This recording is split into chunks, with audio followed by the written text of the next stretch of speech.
Alaikum.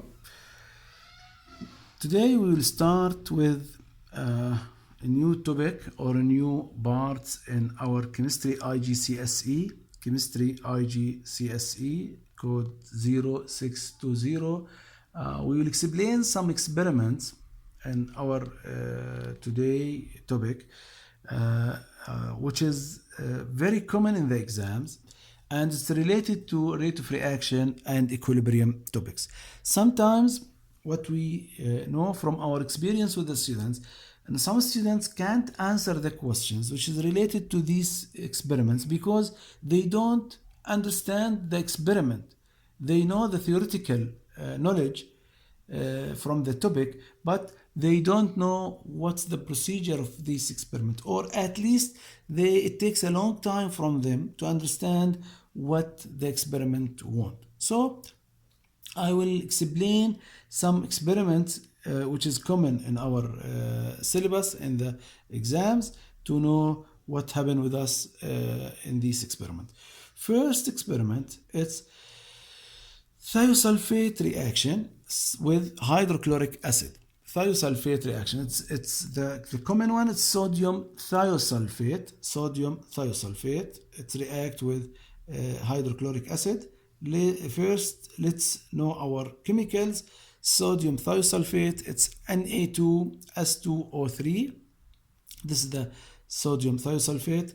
Hydrochloric acid, it's a common compound, HCl, hydrochloric acid. And the reaction, this is the main point. The reaction, sodium thiosulfate, Na2S2O3, react with 2HCl to give sodium chloride, sulfur dioxide, and water. All these, it's not important for our experiment. The important product, it's the red cycled one here, it's sulfur. In this reaction, aqueous solution, gas and water, solid sulfur will form. This solid will precipitate. My main point in this reaction, it's using sulfur to study rate of reaction. In rate of reaction topic, we study how to find rate of reaction by change in the pressure, volume of gas, and change in the mass of reactant. But here in this experiment, we will use the formation of solid to determine rate of reaction, because we will let this solid precipitate, and I sent for you a video. You can watch a video on my channel for this reaction, okay? Whereas the sulfur precipitate at the bottom of flask, and we draw X sign at the paper which is below this flask, and what will happen? We count the time till the X sign disappear. Okay, you can imagine, and we have X sign in a paper. We have X sign, okay, and we put Erlenmeyer flask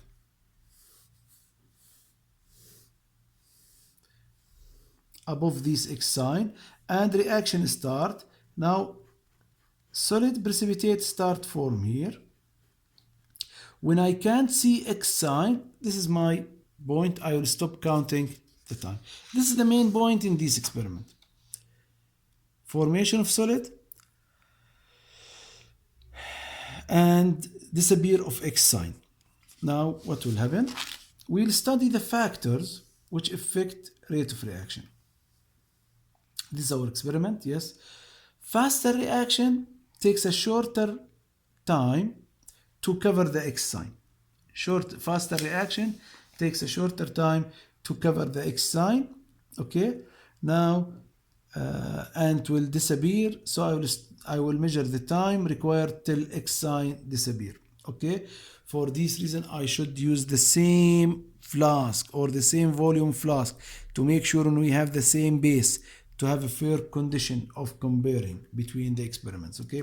Now, what we will study? We will study two things. The factors which affect in the rate of reaction of this experiment, it's the temperature change. We can run the experiment at 2 or 3 different temperatures and record the time required till X sign disappear. We will find, as temperature increase, rate of reaction will be faster. That means shorter time required to cover or for X sign to disappear. The concentration change, and we know from rate of reaction that's when concentration change, rate of reaction will change, which will affect the time required from the X sign to disappear. And when concentration change, we have two solutions which can control its concentration: the concentration of acid or concentration of thiosulfate solution. Okay, when change the concentration of acid, concentration of thiosulfate should be constant. Okay, so it will not affect the reaction. And when we change the concentration of thiosulfate, we need to keep the concentration of the acid constant to make sure only concentration of thiosulfate affect the reaction. Okay, when we can change the concentration of acid or concentration of thiosulfate, but when we change the concentration of one of the chemicals, we should keep the other one constant to make sure there is only one factor affect the reaction. What's the procedure? Many students face a problem when they face this table in the exam.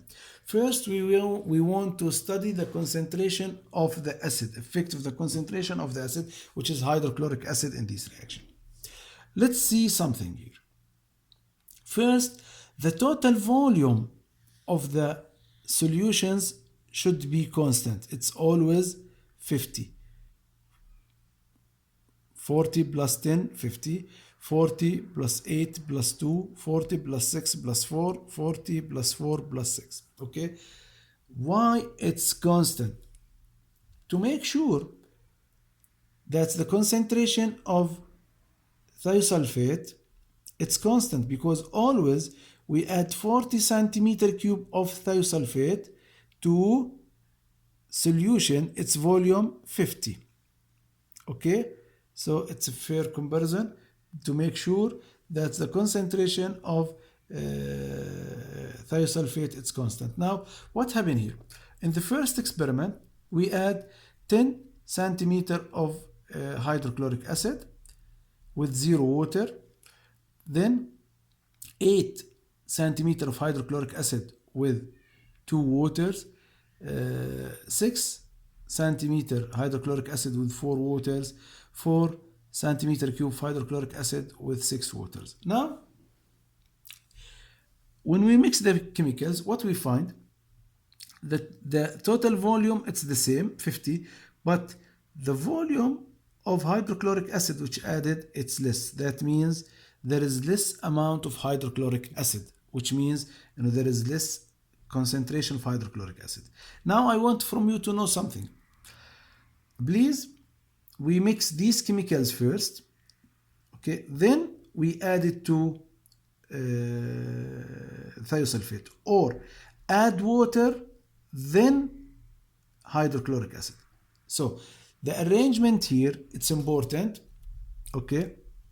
And in one of the years in the past papers, you will find this question and he asks you what's the order of adding chemicals. Don't add the chemical in the last step, because what happened? The reaction happened before we make dilution for the hydrochloric acid. We need to make dilution for hydrochloric acid before add the hydrochloric acid to the thiosulfate, okay? And don't worry about the limiting reagent. The amount and the concentration, it's calculated to control this point. So please, you have the following choices. Add the 40, then add water, then add hydrochloric acid, okay? Add water, then thiosulfate, then hydrochloric acid, but don't make water the last step in the addition, okay? To make sure the reaction, when we mix the chemicals, okay, the dilution occurs. While if you add the water in the last step, what will happen? You will find, the reaction will start before the dilution happen. Okay, now going down, less hydrochloric acid, that means the concentration of hydrochloric acid become less, and the solution concentration, the rate of reaction will change depend on the data which collected here in the time. Now the points, we mentioned these points, but let's go through it again. Keep the total volume constant 50, okay, for fair comparison.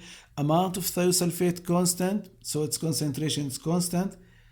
Constant amount, constant total volume, so constant concentration. Less amount of hydrochloric acid used, okay, so concentration of hydrochloric acid decrease. It's important to keep total volume constant to can keep concentration of thiosulfate constant for a fair comparison in this reaction. Let's see what will happen when we change the concentration of thiosulfate. Here I keep the volume of hydrochloric acid constant, and I change the volume of thiosulfate which added 40, 30, 20, 10, and to substitute the decrease in the volume of thiosulfate, I substitute the decrease in the volume by adding water. And again, don't forget what we should do here.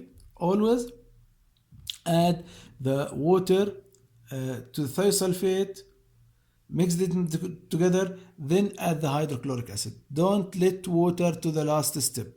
Don't let water to the last step, because the dilution will not occur before the reaction happen. Again, amount of thiosulfate decrease, but the total volume the same, it's 50. So what we will find, concentration of thiosulfate decrease. Okay, so less volume, that means less amount, which means less concentration. Okay, now same amount of hydrochloric acid, okay, with same total volume 50, that means the concentration is constant. But less amount of thiosulfate, less volume, that means less amount. Why? Don't forget stoichiometry topic. Moles equal C times V. N equal C times V. Concentration times volume. It's the same solution, same concentration, but different volume here. That means different moles of thiosulfate, which means different moles and different concentration, because it divided with the same volume, which is 50. So concentration decrease times time required for X sign to disappear will be longer, so reaction will be slower. And if we want to draw the curve here, time required for X sign to disappear, and here concentration of HCl or concentration of sodium thiosulfate, depends on the type of the experiment. What we will find, as we closer to zero, that means concentration less, time will be high time, more time, slow reaction. But as concentration increase, going to right in the x-axis, which is concentration, what we will find in the time required for the reaction, for time required to cover the X sign and X sign to disappear, it will be less and shorter, so that means the reaction will be faster. This is the curve which used to describe the relation between concentration of acid or sodium thiosulfate with the time required for this reaction to finish. At this point, we finish this experiment, and the next video we will explain another experiment, inshallah. Assalamu alaikum.